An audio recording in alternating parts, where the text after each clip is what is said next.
couple, Tex and Diane, had it all. A luxury condo, an 85-acre ranch, and a $60,000 diamond engagement ring. But the privileged pair were not perfect. One hot night in September 2016, this dream marriage was horrifically broken apart. All it took was a rough neighborhood and an eager trigger finger, and Diane was dead. What secrets was this marriage concealing, and what led to its tragic end? Incriminating voicemails, a gun collection, and a life led in luxury. Let's dive into the story of Tex and Diane McIver. I was handling the gun. Did not realize it was in my lap, ready, and it went off. Claude L. McIver III, known as Tex, was born in Texas in 1943. Not much is clear about his childhood, and we know he was ambitious enough to graduate the University of Texas with a law degree in 1968. He went on to practice law in the state of Georgia, becoming a partner at a prestigious firm. He was also involved in politics. Over the years, Tex's profile had grown to the extent that he was appointed to the State Board of Elections by the governor. He was a prominent Republican and was also a member of the American Bar Association's Standing Committee on Gun Violence. Tex's wife, Diane, was an influential person in her own right. Born in Auburn, Alabama in 1953, she had had an unhappy childhood, fighting constantly with her mother. She left home as soon as she turned 18 and soon entered the world of business. Under the mentorship of businessman Billy Corey, she went from answering the phones at his company to becoming its president. This meteoric rise was celebrated by everyone around her. She was an efficient leader known for getting things done. She would wake up at 5 a.m. to exercise before work and even kept weights in her office while working on the company's high-profile advertising contracts. Together, the pair made quite the power couple. But how did they meet? Around the turn of the millennium, Diane had moved into the affluent Buckhead Heights area in Atlanta, specifically in a luxury complex called The Villa. One day, shortly after she moved in, a note was slipped under Diane's door while she was at work. One of her best friends, cosmetologist Danny Jo Carter, was in the apartment at the time and read the note out to her over the phone. It was from Tex, who was also living in the building, welcoming her to the neighborhood. Diane and Tex had both already been married and divorced to other people. Tex's divorce had been so bitter that he rarely spoke to two of his three grown children. He had not even been invited to his daughter's wedding. Diane, still smarting from her own divorce, had reservations about getting into a new relationship. When Tex asked her out, she said no. This happened more than once. Diane told him she wanted to focus on her career, but Tex was persistent. Finally, she agreed to have dinner with him at his apartment. She wore workout clothes and a baseball hat, which suggested she wasn't that enthusiastic about the date. But Tex soon won her over, and they started a relationship. Tex leased out his apartment and bought the one next to Diane's. They tore down the wall between the two units, creating one super apartment to live in together, reflective of their wealth and status. She also spent a lot of time with him on his 85-acre cattle ranch in Putnam County. Throughout all of this, Danny Jo Carter remained Diane's closest friend, to the extent that when Tex decided he wanted to propose, it was Danny he turned to for advice on the ring, which contained a $60,000 diamond. In 2005, Diane and Tex got married. They were 52 and 62 respectively. They had a country wedding at their ranch where guests sat on hay bales and Tex wore his Texas cowboy boots. Then they embarked on what, to all initial appearances, looked sure to be a successful marriage. They worked well together. They shared the same politics and frequently donated large amounts to Republican campaigns and causes. They both loved the outdoors and spent a lot of time at the ranch together. But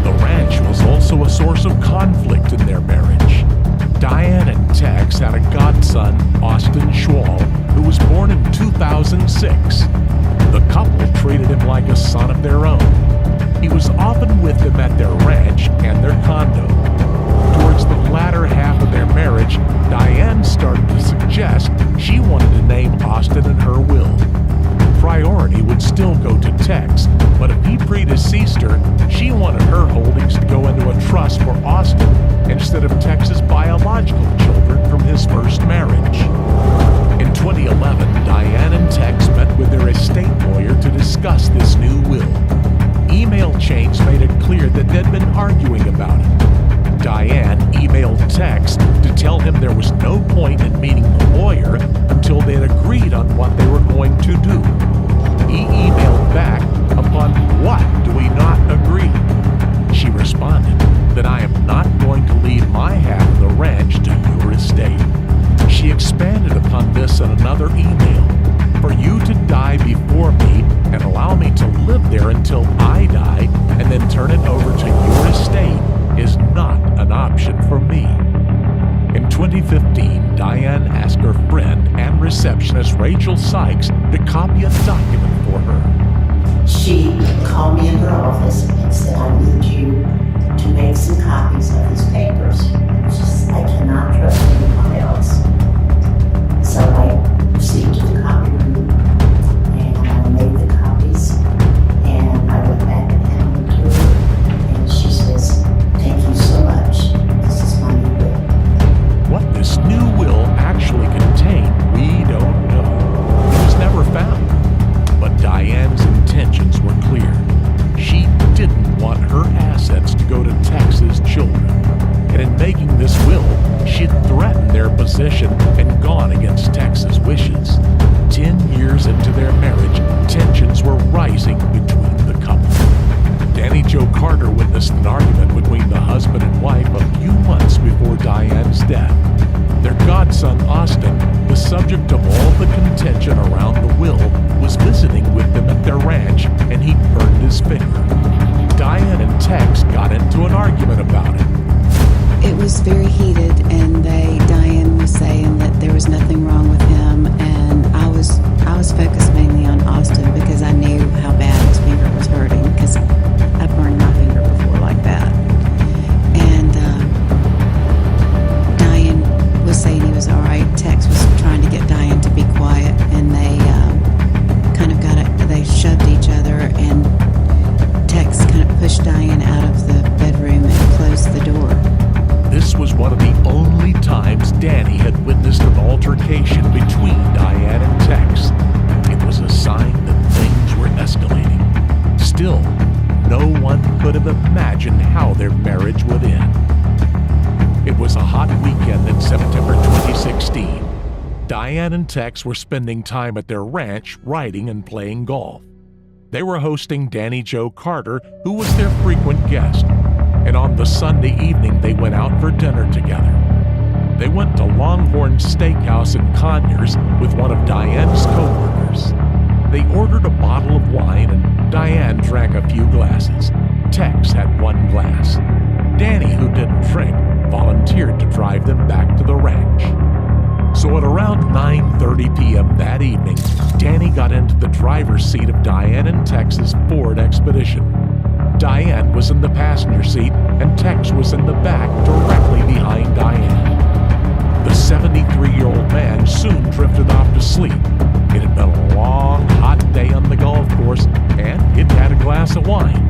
The two women chatted in the front of the car, but they were frustrated when backed-up traffic slowed down their journey back to Buckhead, which should have only taken about 40 minutes. 25 minutes into the journey, Danny decided to exit the congested I-20 and Edgewood Avenue, hoping to avoid the traffic. They turned left and entered an underpass, at which point Tex woke up. Came up, where are we and what's happening? Right. We were clearly on our path. Right. Tex was alarmed by their surroundings. We went through an area, I could describe my familiar area, so we went through an area it was an underpass. That's one that has a particularly high population, at least in the daytime, but at night, a lot of people there.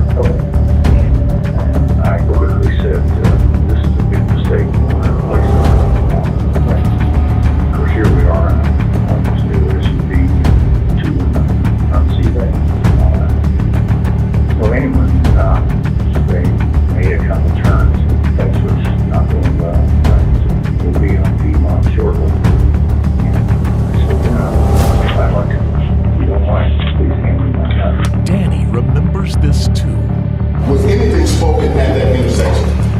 Yes. When? Tex asked Diane, he said, "Darling, will you hand me my gun?" That summer of 2016, Atlanta had been rocked by Black Lives Matter protests. Tex was a prominent white attorney who, together with Diane, had founded a series of Blue Lives Matter billboards across the city. He remained nervous about unrest. This, he later claimed, was why he asked for the gun, and fatefully, Diane gave it to him.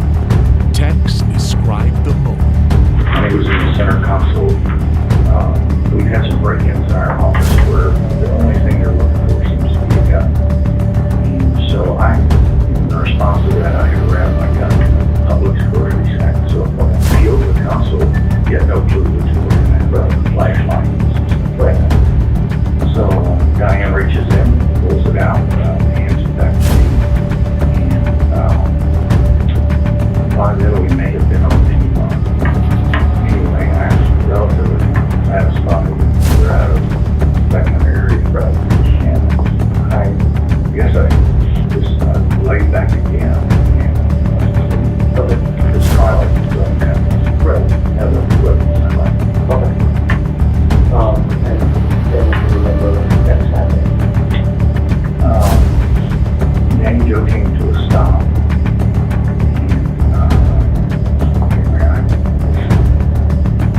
Time to wake up. But she came to a stop, and I was handling the gun. I didn't realize it was in my lap. Right?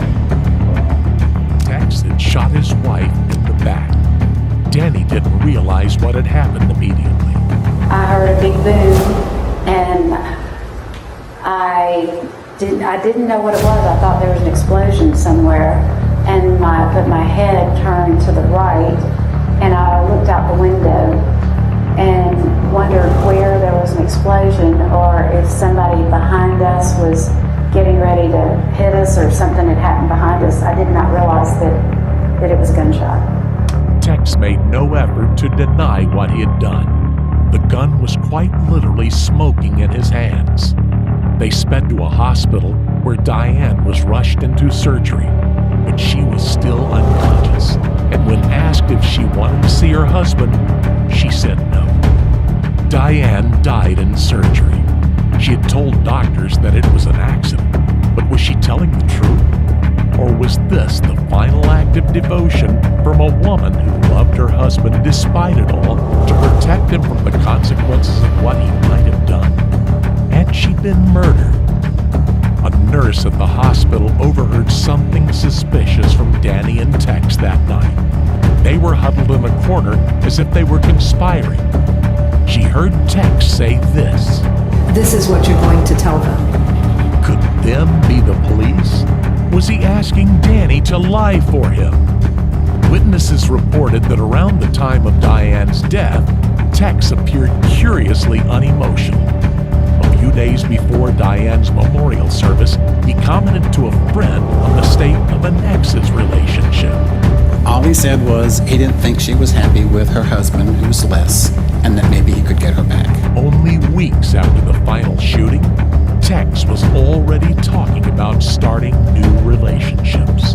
This was strange behavior for a man who had supposedly just lost the love of his life. He also began to arrange estate sales of Diane's belongings even within the first few weeks after the shooting. And he kept a pistol in his sock drawer despite a judge ordering him to surrender his firearms. This was at least in character. Tex had always been big into guns, but it had implications for this case too. The gun that had killed Diane was a .38 caliber Smith & Wesson. If the hammer was cocked, the gun would only have required 2 1/4 pounds of pressure to fire, effectively a hair trigger. If it had been cocked, then Tex's story of an accident might be credible. But if the hammer had been uncocked, the trigger would have required over 5 times that pressure. The truth remained unclear, but a gun expert said this. It was either intentional or the result of just incredible stupidity and irresponsibility. The only time you should have your finger on the trigger is when you are ready to fire and you are sure of your target. Tex, for whom shooting was a hobby, should have known this. It was enough to cast doubt on his story, and he'd been involved in a shooting before. In 1990, Tex was indicted for aggravated assault. He'd returned home to the house he shared with his first wife to find strangers loitering in an SUV in their cul-de-sac. When he went out to confront them with his handgun, they drove toward him. He fired what he told police were warning shots, 2 of which hit the passenger side of the car. No one was injured, and the charges were dropped after Tex agreed to pay restitution. But it struck prosecutors as an alarming pattern. Tex had been around guns all his life and wasn't afraid to use them. How then could this tragic shooting of his wife have happened? And why? They turned to the matter of the will and money in general. Diane was a highly successful business executive, and Tex was a high-flying lawyer. But he had wound up owing his wife $350,000. He'd borrowed the money to build a $1.3 million barn on their ranch and had not paid it back, though it had been due with interest in December 2014. When Diane was killed, he inherited $4 million. Could money have been a factor in the shooting? No one denied that Tex McIver had shot his wife.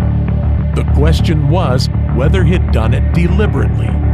He was brought to trial in 2018, and the prosecution called dozens of witnesses, many who testified to his strangely unconcerned behavior following the shooting.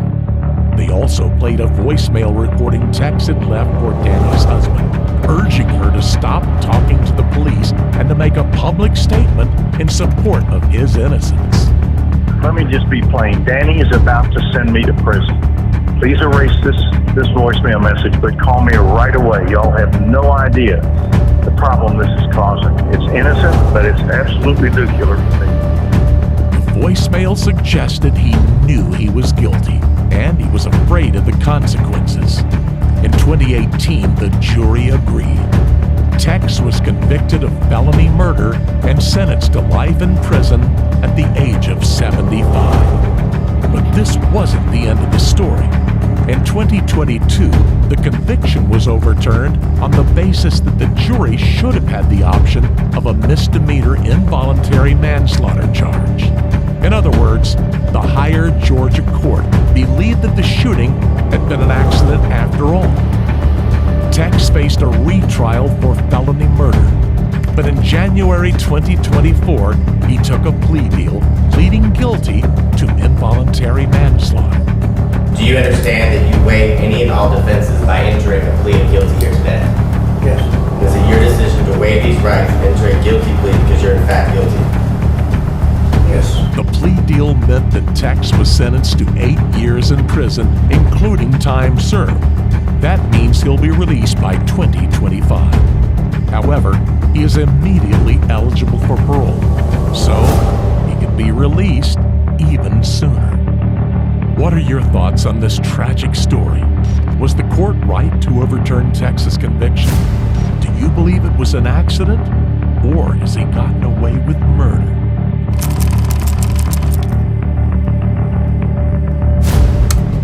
Calm down. Police body cameras capture the moments after the caller, J.C. Pointer, dialed 911. What's going on? My husband, he went to go help me. My Jeep is stuck in the back around the corner, and he's been shot in the head, please.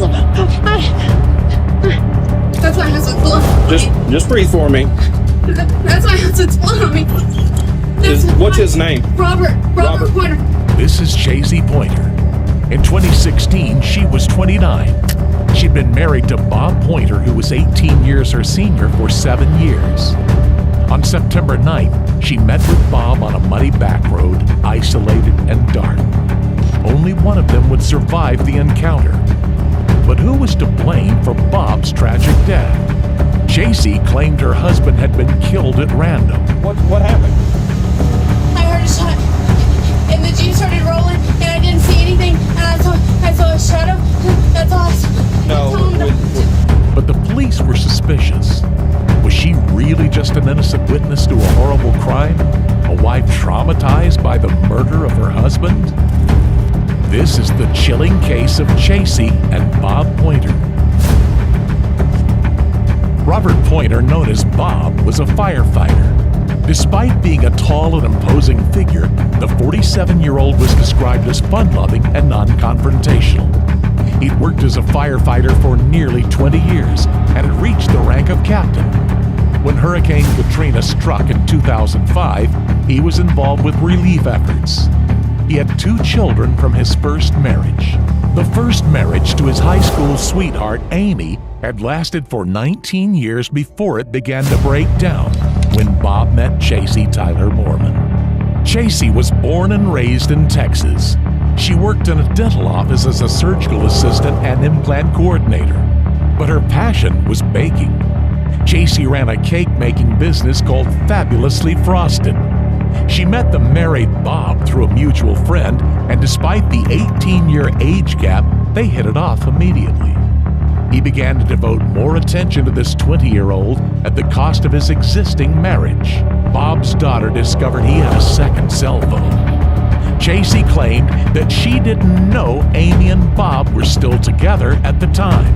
As far as I knew, he was separated. One of Bob's firefighter friends, however, said that Amy pursued him. They got together in December 2007. Bob, 40, divorced Amy, and he married Chasey, who was 22. 2 years later, they had a daughter together, Addison, and moved together in Chasey's hometown of Royce City. Bob worked in nearby University Park, a peaceful, wealthy community. It was nearer home, however, that things took a dark turn for him and his marriage to Chasey. Late at night on September 9, 2016, 7 years into their marriage, 29-year-old Chasey drove her car down a rural road. Bob met her there. The next thing anyone heard from the couple was a phone call to 911. She's pinging on Kenner at 2595, and she's extremely out of breath. She sounds like she's running. All that could be heard was the caller's frantic breaths. Operators did not know what was going on. All they could do was send first responders to the location and wait. These first responders had no idea what sort of scene they were walking into. It was a country back lane, isolated and dark, with a service broken up by tractor ruts and fire tracks. It seemed strange that anyone would drive down this road if they weren't a farmer. At first, the responders couldn't see anyone. Perhaps the call was a crank call or a mistake. When the first responders spotted Chasey Pointer, she was barefoot and covered in mud. What's going on? My husband, he went to go help me. My Jeep is stuck in the back, around the corner, and he's been shot in the head, please. She appeared to be out of her mind with fear, hyperventilating. An ambulance arrived on the scene and paramedics supplied her with oxygen. They also took note of the blood spatter on her clothes, which covered her shoulder and her legs. Tell us what happened. I heard a shot, and the Jeep started rolling, and I didn't see anything, and I saw a shadow. That's all I saw. Further down the road, which was pitch black at night, investigators found Chasey's Jeep. There was the silhouette of a man inside it, a man who was already dead. The figure was that of Chasey's husband, Bob Pointer. The 47-year-old firefighter had been shot in the head, but there was no sign of a struggle. In fact, the scene seemed to match up with what the young mother had told the first responders in her state of panic, that a random attacker had come out of the dark and shot her husband. But back in the ambulance, Chasey was sharing details with the police about her relationship that started to cast doubt on the story that'd been told. We've been having problems. I was coming to meet him at the Jackson Box so we could talk. Chasey told officers that her marriage to Bob had been on the rocks for quite some time. Her husband had just been killed, so why was she focusing on marital harmony? Chasey went on to explain that she and Bob had arranged to meet at a Jack in the Box fast food restaurant so they could talk their troubled marriage over. While driving there, she texted him to tell him she was 3 miles away. As she texted him, her Jeep got stuck in the rutted mud of the rural road she was taking. Police asked Chasey why she had taken this track, which was designed mainly for farmers to access their field and was badly lit for driving at night. She said she had missed her turn. I'm gonna meet him up at Jack in the Box. I don't ever take this road. All right. What made you come down this one? I missed my last one. Oh, you did? Yeah. Okay. No, I did. I never been down this road before. Now, stuck on this desolate country road, the young woman called her husband Bob for help. He didn't hesitate. As a firefighter, he was well used to coming to the rescue. Bob got into his truck and drove towards the location Chasey had described. But the road surface was too rough and the ruts too deep for his truck to make it all the way to her Jeep. Bob got out of his vehicle and approached his wife's Jeep on foot. Chasey waited on the side of the road while Bob got into the Jeep and tried to reverse it. That was when she heard the gunshot. She jumped back into the Jeep. Bob, having been shot, was no longer in control of the car, and it was rolling slowly down the road. Chasey was holding his head, she told police, which was why she was covered in blood. She put the car in park, calling his name, but Bob was already dead. Bob had been shot in the right temple. It was difficult to determine whether he'd been shot from in front or behind the car. The assailant had left no clues behind. With this lack of physical evidence, the police had to focus their investigation on Chasey's story. She said she saw a man at the scene. There was a man. There's a tall person. That's all I know. He was taller than me. And what was he wearing? Dark clothes, that's all I know. Did you see any type of firearm, rifle, or anything like that in his hand? No. Was Chasey telling the truth, or did she know more than she was letting on? I was young and stupid when we got married.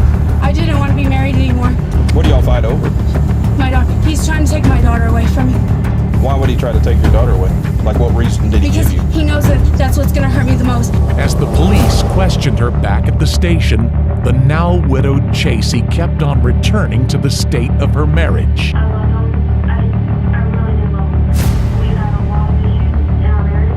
It was becoming eerily clear that though she claimed her husband had been killed by a random gunman, in fact, Chasey herself had a motive for Bob's murder. Though Chasey and Bob's marriage had begun with passionate mutual infatuation, 3 years after their wedding, it had begun to decay.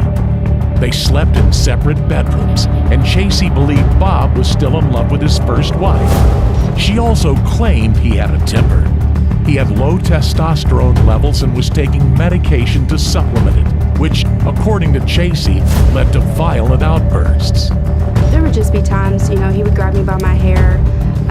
I could get thrown up against the wall. Bob's family with his first wife denied that he could be capable of hurting anyone. His daughter Natalie had lived with Bob and Chasey for 6 months when she was 16, and she said she never saw him become violent in that time. Chasey refuted this. They've never really cared for me from the beginning. I was the younger girl that came in and took their father. Chasey said she never told anyone about the way Bob treated her because she didn't want to jeopardize his job as a fire captain, which gave him an important role in the community. Instead, she began to seek validation elsewhere. A few years into their marriage, Chasey lost 104 pounds and started going out more. This was when Natalie, Bob's teenage daughter, found evidence on Chasey's computer that she had been talking to other men. Bob frequently worked overnight shifts at the firehouse, giving Chasey ample opportunity to go out and meet men, leaving Natalie and her then 4-year-old half-sister alone in the house. When Natalie finally told her father that he was being cheated on, he drew up the paperwork for divorce but never followed through on filing it. He didn't want to break up his family a second time. Still, Bob was now suspicious of Chasey. He installed a security camera by the front door to catch her in the act, and 12 days before his murder, he succeeded. One of Chasey's lovers rang the doorbell. Chasey ran to answer it, telling him he had to leave immediately. But it was too late. Bob knew. For the police, two different pictures were emerging of Bob and Chasey Pointer's marriage. That their relationship had been strained, in danger of collapse, was not in question. But which story was true? Had Bob been a violent, distant husband, or was Chasey unfaithful? Either way, one thing was certain. No matter how much Chasey denied it, the breakdown of their relationship had something to do with Bob's mysterious killing. The week before his death, the couple had gone on a trip to Mexico to try to work things out. But when they returned, Bob told a coworker that it had ended disastrously. He reportedly said regarding the marriage, "I just can't do this anymore." This was Wednesday, September 7th.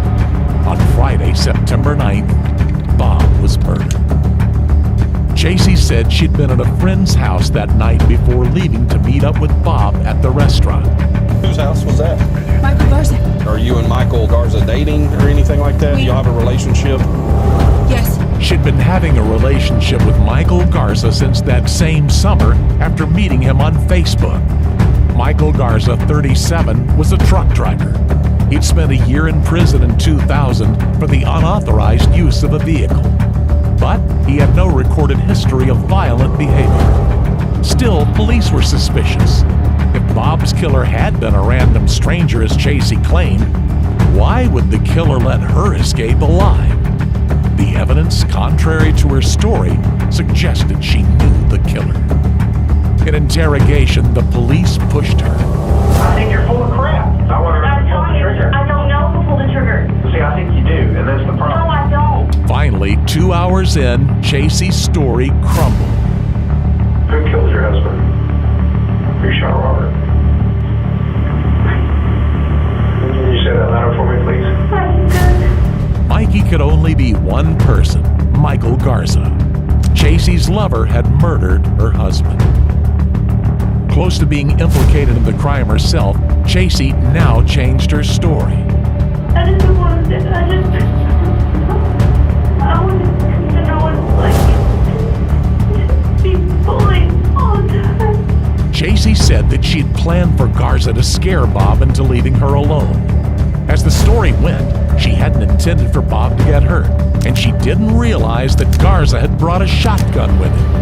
It was Garza's plan to lure Bob to the rural country road, she said, and she could never have expected what he planned to do. They went there together, and she asked Bob to come get her. Then, before she could stop him, Garza killed Bob. The police didn't believe this story, not least because Garza had no history of violence. But there was more. Just a few months earlier, Chasey had convinced Bob to make her the primary beneficiary of his $685,000 life insurance policy. The day before his death, September 8th, he had contacted a divorce attorney on Facebook telling them, "I'm thinking of a surprise attack." This attack entailed putting their house up for sale and taking custody of their daughter. Chasey couldn't let him do this. She solicited sympathy from her lovers by telling them Bob was abusive. The lover caught in the security footage, Brad Golden, was interrogated too. I'm telling you, man, this girl was good. She always told me that Bob was abusive to her. 8 days before the murder, she texted a third lover, Danny Mims, saying about Bob that "I wish he'd run out of air in a fire." Mims replied, "I'm not a magician." To that, Chasey texted back, "Well, I need one." Each of these lovers refused to do what she wanted, to kill her husband for her. Each of them, that is, except Michael Garza. She texted Garza from Mexico saying, "He's coming after me sooner or later." Garza responded, "F him.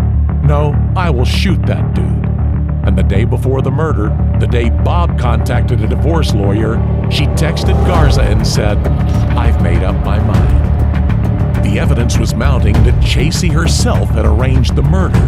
On September 10th, the day after Bob's death, the 29-year-old widow was arrested. In court, she did not take the stand, but jurors were shown police body cam footage and interrogation tapes. These tapes included a final incriminating moment. Chasey alone in the interview room with her head in her hands.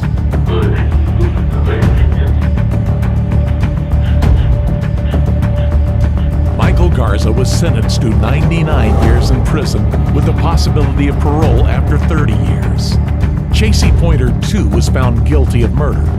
She was sentenced to life in prison.